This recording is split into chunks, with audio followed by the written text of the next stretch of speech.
ഇന്ന് ഞാൻ പറയാൻ പോകുന്ന മറ്റൊരു കാര്യമാണ് ADHD അല്ലെങ്കിൽ ഓട്ടിസം പോലെ ഇഷ്യൂസുള്ള കുട്ടികളുടെ പാരൻസിനോട് നിങ്ങൾ കൂടുതലായിട്ട് കുട്ടികളോട് നോ എന്നുള്ള നെഗറ്റീവ് കമാൻഡാണോ യൂസ് ചെയ്യുന്നത്. അങ്ങനെയാണെങ്കിൽ അത് ഒഴിവാക്കിയിട്ട് ഞാൻ പറയുന്ന രീതിയിൽ ഒന്ന് സംസാരിച്ച് നോക്കൂ.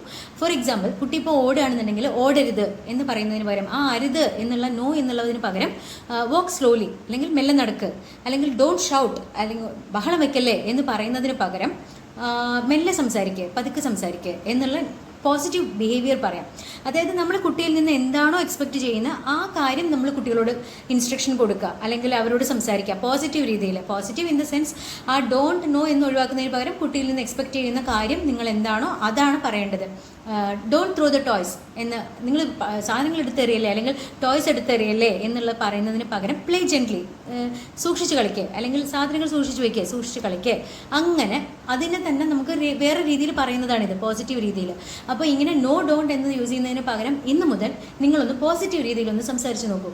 കാരണം സ്പെഷ്യൽ കുട്ടികൾക്ക് പ്രത്യേകിച്ച് നമ്മൾ പറയുമ്പോൾ അവർക്ക് എന്താണോ നമ്മൾ എക്സ്പെക്റ്റ് ചെയ്യുന്ന ബിഹേവിയർ അത് അവർക്ക് കിട്ടില്ല.